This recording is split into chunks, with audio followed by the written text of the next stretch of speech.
নমস্কাৰ বন্ধুসকল, পুনৰ স্বাগতম জনাইছো নতুন এটা ভিডিঅ'লৈ। আজি আমি ডিসকাস কৰিম ক্লাছ 12 জিঅ'গ্ৰাফি ইউনিট 1 মানৱ ভূগোলৰ প্ৰকৃতি আৰু অধ্যয়নৰ পৰিসৰ। ওকে, ইয়াতে মই যিবোৰ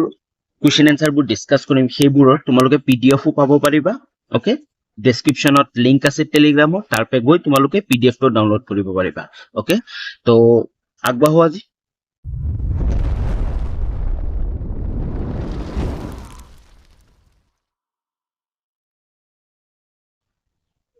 তলত দিয়া বিকল্পৰ চাৰিটাৰ পৰা শুদ্ধ উত্তৰটো বাছি উলিওৱা।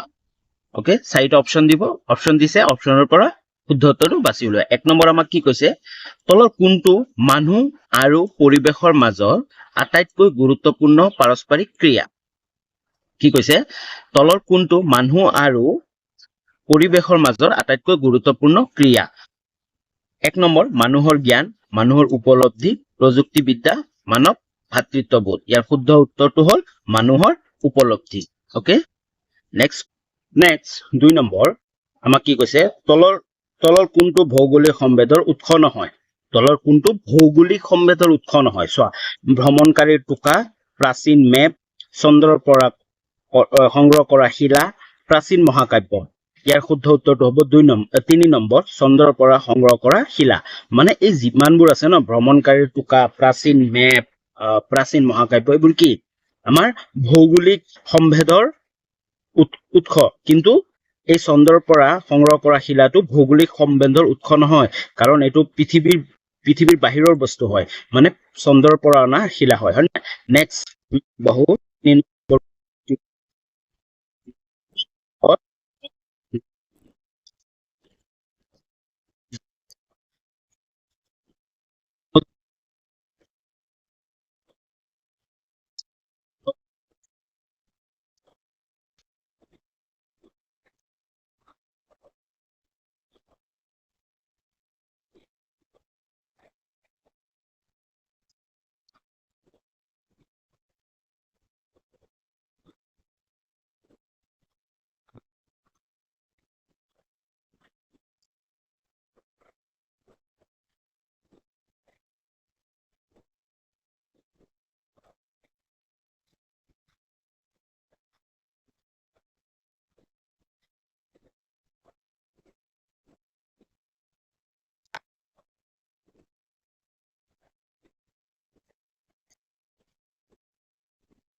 চাৰি নম্বৰ কি কৈছে, আমাৰ মানৱ সমাজ আৰু ভূপৃষ্ঠৰ মাজত গঢ়ি উঠা পাৰস্পৰিক সম্পৰ্ক সংখ্যাত্মক অধ্যয়ন পৰিক্ৰমাই মানৱ ভূগোল। হয় নহয়, মানৱ ভূগোলৰ এই সংজ্ঞাটো কোনে আগবঢ়াইছিল? এই সংজ্ঞাটো কোনে আগবঢ়াইছিল? চোৱা, অপশ্যন কেইটা ৰাটজেল, এলেন চাৰ্চিল চেম্পলে আৰু ভাইডেল ডে লা ব্লাছে আৰু গ্ৰিফিথ টেইলৰে। ইয়াৰ শুদ্ধ উত্তৰটো হ'ব ৰাটজেলে। ওকে, 5 নম্বৰ চোৱা, 21 শতিকাৰ আৰম্ভণিতে পৃথিৱীৰ জনসংখ্যা কিমান আছিল? 21 শতিকাৰ আৰম্ভণিতে 2000 চনৰ আৰম্ভণিতে পৃথিৱীৰ জনসংখ্যা কিমান আছিল? চোৱা, 21 শতিকাৰ আৰম্ভণিতে পৃথিৱীৰ জনসংখ্যা মুঠ জনসংখ্যা আছিল 623 কোটি আছিল ওকে আৰু এতিয়া কিমান এতিয়া হল 1.8 বিলিয়ন হৈ গৈছে ওকে তো নেক্সট 6 নম্বৰ কি কৈছে আমাক মানৱ ভূগোলৰ এটা সংজ্ঞা দিয়া মানৱ ভূগোলৰ এটা সংজ্ঞা দিব দিছে ওকে ভাইডেল ডি লা ব্লাছিয়ে আগবঢ়োৱা সংজ্ঞা অনুসৰি ভাইডেল ডি লা ব্লাছি এজন জিঅ'গ্ৰাফাৰ আছিল তেওঁ এটা সংজ্ঞা আগবঢ়াইছিল এটো হল মানুহ আৰু পৰিৱেশৰ মাজৰ সম্পৰ্ক তথা আন্তঃক্ৰিয়াৰ ধৰণ কাৰণ সম্পৰ্কীয় ভৌগোলিক অধ্যয়নৰ পৰিক্ৰমাটোক মানৱ ভূগোল বুলিব পাৰি মানে মানুহ আৰু পৰিৱেশৰ মাজৰ সম্পৰ্ক এটা সব মানুহ আৰু পৰিৱেশৰ দুটাই কি একেলগত জোৰ হৈ আছে মানুহে যদি পৰিৱেশ নহয় মানুহ জীয়াই থাকিব নোৱাৰে বুজি পালা মানুহ নহলেও পৰিৱেশ জীয়াই থাকিব নোৱাৰে তাৰ প্ৰথম উদাহৰণ কি এই অক্সিজেন আৰু কাৰ্বন ডাই অক্সাইডৰ এইটো ধাৰণাটো তোমালোকে জানা মানুহে কি কৰে অক্সিজেন লয় আৰু নিশাহত কি কৰে কাৰ্বন ডাই অক্সাইড এৰি দিয়ে আৰু গছ-গছনি কি কৰে কাৰ্বন ডাই অক্সাইড লয় আৰু অক্সিজেন এৰি দিয়ে হয় না তথা অন্তঃক্ৰিয়া ধাৰণকৰণ সম্পৰ্কীয় ভৌগোলিক অধ্যয়ন পৰিক্ৰমাটোক মানৱ ভূগোল বুলিব পাৰি ওকে তো মানৱ ভূগোল এইটো বুলিব পাৰি এটা সংজ্ঞা হল নেক্সট 7 নম্বৰ পৃথিৱীৰ প্ৰধান উপাদান দুটা কি কি একেবাৰে ইজি পৃথিৱীৰ প্ৰধান উপাদান দুটা হল জলভাগ আৰু স্থলভাগ আৰু জলভাগ তো পৃথিৱীত দুটাই উপাদান আছে হেতু স্থলভাগ আৰু জলভাগ ওকে প্ৰধান দুটা উপাদান দেই 8 নম্বৰ কি কৈছে আমাক মানৱ ভূগোলৰ দুটা উপশাখাৰ নাম লিখা মানৱ ভূগোলৰ দুটা উপশাখাৰ নাম হল মানৱ ভূগোলৰ দুটা উপশাখা হল কৃষি ভূগোল আৰু ৰাজনৈতিক ভূগোল এই দুটা কি হল মানৱ ভূগোলৰ দুটা উপশাখা ওকে 9 নম্বৰ পাৰিপাৰ্শ্বিক নিৰ্ণয়বাদ বুলিলে কি বুজা একাংশ ভূগোলবিদৰ মতে প্ৰাকৃতিক পৰিৱেশৰ দ্বাৰা জীৱজগত নিয়ন্ত্ৰিত হৈ আছে পৃথিৱীৰ বিভিন্ন অঞ্চলৰ মানুহৰ ক্ৰিয়াকলাপ তথা কৰ্মৰাজিৰ মাজত যি প্ৰভেদ দেখা যায় তাৰ মূলতে প্ৰাকৃতিক পৰিৱেশৰ আঞ্চলিক ৰেহৰূপৰ প্ৰভাৱ এই চিন্তা চৰ্চা ধাৰণাটো পাৰিপাৰ্শ্বিক নিৰ্ণয়বাদ বোলে মানে পাৰিপাৰ্শ্বিক নিৰ্ণয়বাদ মানে কি জানা এটো হল পাৰিপাৰ্শ্বিক নিৰ্ণয়বাদ মানে কিছুমান ভূগোল বিজ্ঞানীসকলে তেওঁলোকে বিলিভ কৰিছে যে ডিটাৰমিনিজম ইংলিছত কয় হয় মানে পাৰিপাৰ্শ্বিক নিৰ্ণয়বাদ মানে কি তেওঁলোকৰ মতে কি হয় যে প্ৰাকৃতিক পৰিৱেশ আছে ন সেই প্ৰাকৃতিক পৰিৱেশে আমাৰ এই জীৱ জগতখন মানে মানুহবোৰক কি কৰে কন্ট্ৰোল কৰি ৰাখে বুজি পালা তো কি কৈছে প্ৰাকৃতিক পৰিৱেশৰ দ্বাৰা জীৱ জগত নিয়ন্ত্ৰিত হৈ আছে মানে কুবাত যদি কিবা এটা হয় ঘটে যে কুবাত ডাঙৰ বানপানী আহিল এই সকলোবোৰ কি প্ৰকৃতিয়ে কৰি আছে বুজি পালা তো প্ৰকৃতিয়ে মানে মানুহক ডমিনেট কৰি ৰাখিছে ওকে প্ৰভাৱ এই চিন্তা চৰ্চা ধাৰণাটো পাৰিপাৰ্শ্বিক নিৰ্ণয়বাদ বোলে মানে এই চিন্তা চৰ্চাকে যিসকলে ভাবে মানে যে প্ৰাকৃতিক পৰিৱেশে মানুহক কি কৰি আছে নিয়ন্ত্ৰণ কৰি আছে এই চিন্তাধাৰাটোকে কি কয় পাৰিপাৰ্শ্বিক নিৰ্ণয়বাদ বুলি কোৱা হয় বা বুলি বুজা যায় ওকে বুজি পালা তোমালোকে বুজি যদি পোৱা নাই তেনেহলে কমেন্টত কোৱা যে বুজি পোৱা নাই মই পুনৰ আৰু এবাৰ বুজাই দিম ওকে নেক্সট কোৱেশ্চন আগবাঢ়ো 10 নম্বৰ মানৱ পৰিচালিত পৰিৱেশ কি মানৱ পৰিচালিত পৰিৱেশ কি একাংশ ভূগোলবিদৰ মতে মানুহ প্ৰাকৃতিক পৰিৱেশৰ নিজৰ অনুকূলৰ গঢ় দি ল'ব পৰা যোগ্যতাৰ এক আসাধাৰণ জীৱ প্ৰজাতি তেওঁলোকৰ মতে মানুহ যথেষ্ট জ্ঞান আৰু কৌশলৰ অধিকাৰী হোৱা হেতু মানুহৰ সাংস্কৃতিক অৰ্থাৎ বৌদ্ধিক কৰ্মকাণ্ডই প্ৰাকৃতিক পৰিৱেশৰ ওপৰত পেলোৱা প্ৰভাৱ উলিয়াই কৰিব নোৱাৰে মানুহে প্ৰয়োজন অনুসৰি প্ৰাকৃতিকৰ ওপৰত আধিপত্য বিস্তাৰ কৰি প্ৰকৃতিক পৰিৱেশ ভঙা পতা কৰিব পাৰে এই ধাৰণাটো মানৱ পৰিচালিত পৰিৱেশ বুলি কোৱা হয় এতিয়া চোৱা অলপ আগত মই যোনটো কলো পাৰিপাৰ্শ্বিক নিৰ্ণয়বাদ সেইটো হল মানে কি আমাৰ প্ৰাকৃতিক পৰিৱেশে মানুহক কি কৰে মানুহৰ ওপৰত কি কৰে নিয়ন্ত্ৰণ কৰে কিন্তু মানৱ পৰিচালিত পৰিৱেশত মানে কি হয় যে মানুহে পৰিৱেশৰ নিয়ন্ত্ৰণ কৰে ওকে এটা যিকোনো কৈছে একাংশ ভূগোলবিদৰ মতে মানুহ প্ৰাকৃতিক পৰিৱেশৰ নিজৰ অনুকূল গঢ় দি ল'ব পৰা যোগ্যতাৰ এক আসাধাৰণ জীৱ প্ৰজাতি ওকে তেওঁলোকৰ মতে মানুহ যথেষ্ট জ্ঞান আৰু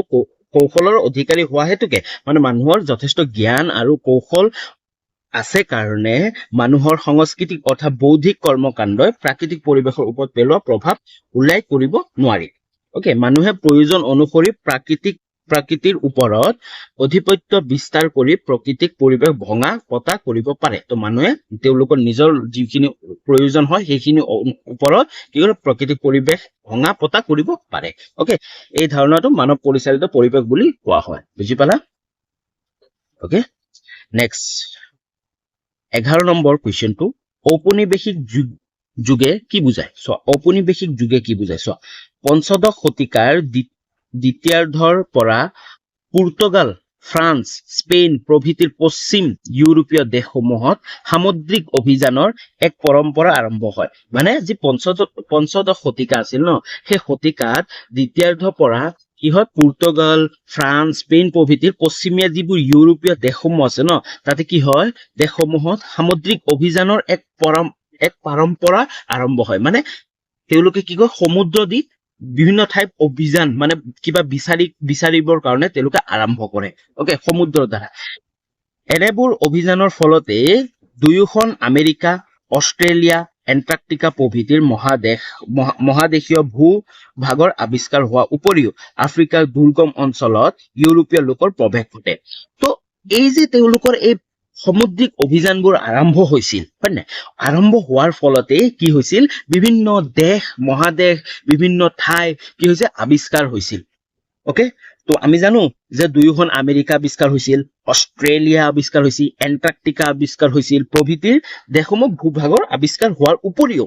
এইবোৰ আৱিষ্কাৰ হৈছিল হোৱাৰ ফলতে কি হৈছিল আফ্ৰিকাৰ দুৰ্গম অঞ্চলত ইউৰোপীয় লোকৰ প্ৰৱেশ ঘটে মানে তেওঁলোকে যেতিয়া সাগৰেৰে যাত্ৰা কৰে ন তো বিভিন্ন তেওঁলোকৰ আগতো মেপ নাছিল যে ক'ত কোনটো দেশ অৱস্থিত ক'ত কি আছিল তেওঁলোকে য'তে দেখা পায় মাটি তাতে যায় দেখা পালে এইটো এটা নতুন ঠাই তেওঁলোকে আৱিষ্কাৰ হল তেনেকে আমেৰিকা আৱিষ্কাৰ হৈছিল হয় নাই আমি সকলোৱে জানো তাৰপিছত কি কয় তেওঁলোকে এনেকে কি হৈছিল আফ্ৰিকাৰ দুৰ্গম অঞ্চল ইউৰোপীয় লোকৰ প্ৰৱেশ ঘটে ওকে নেক্সট চোৱা সীমাবদ্ধ সম্পদৰ ওপৰত নিৰ্ভৰশীল হৈ থকা কেইবাখনো ইউৰোপীয় ৰাষ্ট্ৰই নতুনকৈ আৱিষ্কাৰ হোৱা মহাদেশসমূহত ঔপনিৱেশ সম্পদ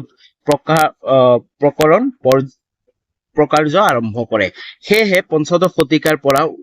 19 শতিকাৰ মাজত সময়ছোৱাত ঔপনিৱেশ যুগ বোলা হয় তো এই সময়ছোৱাতে কি বুলি কোৱা হয় চোৱা কোন টাইমৰ পৰা চোৱা পঞ্চদশ শতিকাৰ পৰা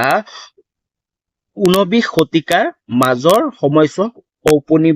ঔপনিৱেশিক যুগ বোলা হয় ওকে বুজি পালা নেক্সট 12 নম্বৰ আমাৰ কি কৈছে মানৱ ভূগোল সমাজ বিজ্ঞানৰ আনবোৰ বিষয়ৰ লগত কেনেকৈ জড়িত চোৱা মানৱ ভূগোল সমাজ বিজ্ঞানৰ আনবোৰ বিষয়ৰ লগত কেনেকৈ জড়িত চোৱা উত্তৰটো কি কৈছে আমাৰ সাধাৰণ অৰ্থত মানৱ ভূগোলে মানুহ আৰু পৰিৱেশৰ মাজৰ সম্পৰ্ক অধ্যয়ন কৰে সেয়ে মানৱ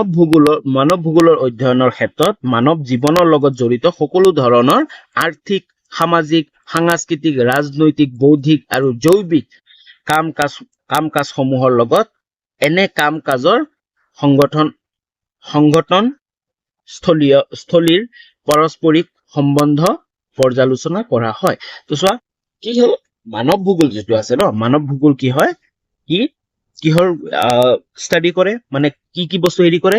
পৰিৱেশৰ মাজত সম্পৰ্ক অধ্যয়ন কৰে মানুহ আৰু পৰিৱেশৰ মাজত হয় না মানুহ আৰু পৰিৱেশৰ মাজত সম্পৰ্ক যিবোৰ আছে সেইবোৰ অধ্যয়ন কৰে মানে ষ্টাডি কৰে সেই মানৱ ভূগোলৰ অধ্যয়নৰ ক্ষেত্ৰত মানৱ জীৱনৰ লগত জড়িত সকলো ধৰণৰ মানৱ জীৱনৰ লগত জড়িত যিবোৰ আছে ন সকলো ধৰণৰ আৰ্থিক সামাজিক সাংস্কৃতিক ৰাজনৈতিক বৌদ্ধিক আৰু জৈৱিক কাম কাজসমূহৰ লগত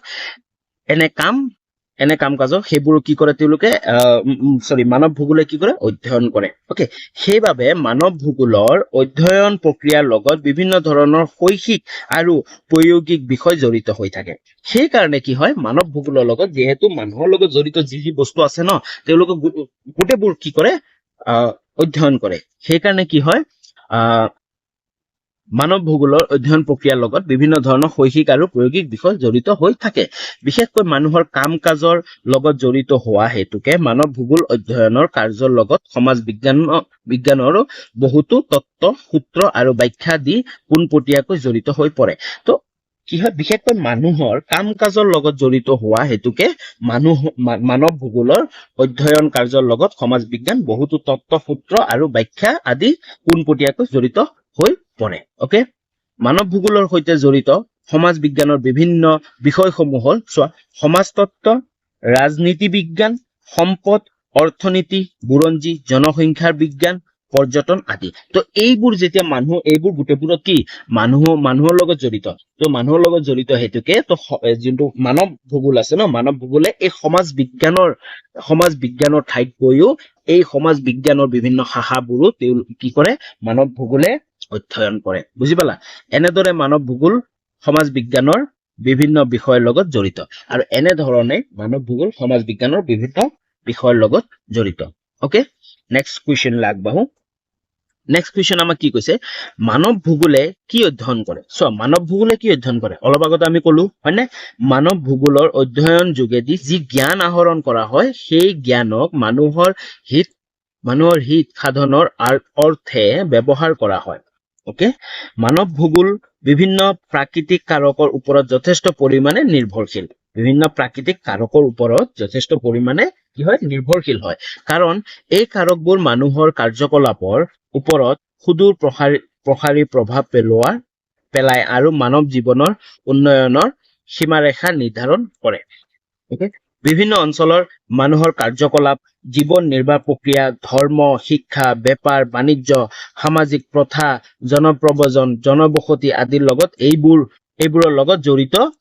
অনুষাংগিক বিষয়সমূহে মানৱ ভূগোল অধ্যয়ন কৰে তো মানুহৰ লগত যিবোৰ বস্তু জড়িত যেনেহলে কি বিভিন্ন অঞ্চলৰ মানুহৰ কাৰ্যকলাপ যেনে জীৱন নিৰ্বাহ প্ৰক্ৰিয়া ধৰ্ম শিক্ষা বেপাৰ বাণিজ্য সামাজিক প্ৰথা মানে ৰীতি নীতি এইবোৰ গোটেইবোৰ কি হয় মানৱ ভূগোলে অধ্যয়ন কৰে ওকে নেক্সট 14 নম্বৰ আমাক কি কৈছে প্ৰকৃতি কিদৰে মানৱ পৰিচালিত হয় প্ৰকৃতিটো কিদৰে মানৱ পৰিচালিত হয় চোৱা ভূগোল বিজ্ঞানৰ অধ্যয়নৰ ধাৰণা সময়ৰ পৰিৱৰ্তনৰ লগে লগে ক্ৰমে সলনি হৈ আহিছে হয়নে ভূগোল বিজ্ঞানৰ অধ্যয়ন ধাৰণা সময়ৰ লগে লগে পৰিৱৰ্তনৰ লগে লগে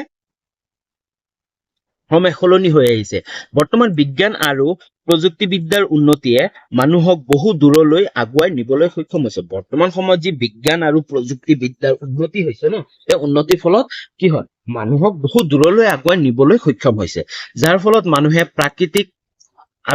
আবেষ্টনীৰ পৰা নিজকে মুক্ত কৰি বিজ্ঞান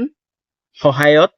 প্ৰতিকূল প্ৰাকৃতিক পৰিৱেশক অনুকূল অৱস্থালৈ ৰূপান্তৰিত কৰিবলৈ সক্ষম হৈছে প্ৰাকৃতিক পৰিৱেশ আৱশ্যক অনুসৰি সাল সলনি কৰা এই ধাৰণাটোক মানৱ ভূগোলৰ সাম্যবাদ বুলি জনা যায় ওকে তো মানুহৰ এই যে বিজ্ঞান আৰু প্ৰযুক্তিবিদ্যাৰ যি উন্নতি হৈছে না উন্নতিৰ ফলত কি কৰে মানুহে যিকোনো প্ৰাকৃতিক সাল সলনি কৰিব পাৰে যিকোনো সমস্যা হওক সেইবোৰ সমাধান কৰিব পাৰে মানে সেই কাৰণে প্ৰকৃতি কিদৰে মানৱ পৰিচালিত তাৰ কাৰণে কৈছে প্ৰকৃতি এই বিজ্ঞান আৰু প্ৰযুক্তিবিদ্যাৰ সহায়তে প্ৰাকৃতিক পৰিৱেশৰ আৱশ্যক অনুসৰি সাল সলনি কৰা এই ধাৰণাটোক মানৱ ভূগোলৰ সাম্যবাদ বুলি জনা যায় ওকে 15 নম্বৰ আমাক কি কৈছে এটা বিষয় হিচাপে ভূগোল বিজ্ঞানৰ বিচাৰ্য বিষয়বোৰ কি চোৱা ভূগোল বিজ্ঞানৰ অধ্যয়নৰ পৰিসৰটো অতি ব্যাপক গতিকে ইয়াৰ বিচাৰ্য বিষয়বোৰ ব্যাপক পৰিসৰতে বিস্তৃত পৃথিৱীৰ জন্ম ৰহস্যৰ সম্ভেদ দিয়াৰ পৰা পৃথিৱীত থকা স্থলভাগ আৰু জলভাগৰ লগতে পৃথিৱীৰ আগুৰি থকা বায়ুমণ্ডলৰ বিষয়ে ভূগোল বিজ্ঞানত সূক্ষ্মভাৱে অধ্যয়ন কৰা হয় ওকে ধৰাপৃষ্ঠত দেখিবলৈ পোৱা বিভিন্ন ধৰণৰ ভূ আকৃতিক অৱয়ৱৰ লগত মানৱ সৃষ্ট বিভিন্ন অৱয়ৱসমূহৰ বিষয়েও সূক্ষ্মভাৱে অধ্যয়ন কৰা আৰু এইবোৰৰ কাৰণ আৰু ফলাফল বিশ্লেষণ কৰা ভূগোল বিজ্ঞান মুখ্য আলোচ্য বিষয় হিচাপে বিবেচনা কৰা হৈছে মানে কি ভূগোল বিজ্ঞান অধ্যয়নৰ পৰিসৰ অতি ব্যাপক ভূগোল বিজ্ঞানে কি কৰে তোমালোকে চোৱা পৃথিৱীৰ জন্মৰ ৰহস্য সম্ভেদ দিয়াৰ পৰা পৃথিৱীৰ থকা স্থলভাগ জলভাগ বায়ুমণ্ডলৰ বিষয়ে ভূগোল বিজ্ঞানে কি কৰে অধ্যয়ন কৰে বা অধ্যয়ন কৰি ইয়াৰবোৰ কি কয় ইয়াৰ যিবোৰ নজনা কথা আছিল সেইবোৰ কি মানুহক জনাব পাৰে ওকে তো ভূগোল বিজ্ঞানৰ দ্বাৰাই আমি এইবোৰ বস্তু অধ্যয়ন কৰিব পাৰো ওকে ধৰাপৃষ্ঠত দেখিবলৈ পোৱা বিভিন্ন ধৰণৰ ভূ-আকৃতিক অবয়ব সেই অবয়ববোৰ কেনেকৈ হ'ল লগতে মানৱ সৃষ্ট বিভিন্ন অবয়বৰ বিষয়ে সূক্ষ্মভাৱে অধ্যয়ন কৰে আৰু এইবোৰৰ কাৰণ আৰু ফলাফল বিশ্লেষণ কৰে আৰু এইবোৰ কিয় হ'ল যে বিভিন্ন অবয়ববোৰ হেৰি মাউণ্ট এভাৰেষ্টটো কেনেকৈ গঢ়ি উঠিল তো সেইবোৰৰ বিষয়ে অধ্যয়ন কৰে আৰু লগতে ইয়াৰ বিভিন্ন ধৰণৰ কি কৰে ফলাফলবোৰ বিশ্লেষণ কৰে ওকে ইয়াৰ উপৰিও বৰ্তমান সময়ত ভূগোল বিজ্ঞানে পৃথিৱীৰ ভিন ভিন অবয়ববোৰ স্থান কাল অৱস্থা আদিৰ বিষয়ে বিজ্ঞানসন্মতভাৱে বিশ্লেষণ কৰি এইবোৰৰ সত্যতা নিৰূপণ কৰিছে তাৰ পিছত ইয়াৰ উপৰিও বৰ্তমান সময়ত কি কৰে ভূগোল বিজ্ঞানে পৃথিৱীৰ ভিন ভিন অবয়ববোৰৰ স্থান কাল অৱস্থা আদিৰ বিষয়ে বিজ্ঞানসন্মতভাৱে বিশ্লেষণ কৰি এইবোৰ সত্যতা নিৰূপণ কৰিছে পৃথিৱীত বাস কৰা মানুহ আৰু বিভিন্ন ভৌগোলিক পৰিৱেশৰ মাজত কেনেধৰণে সম্বন্ধ স্থাপন হৈছে সেই কথাও মানৱ ভূগোলৰ আলোচ্য বিষয় হিচাপে গণ্য কৰা হয় তো পৃথিৱীৰ বাস কৰা মানুহৰ ভিন ভিন ভৌগোলিক পৰিৱেশৰ মাজত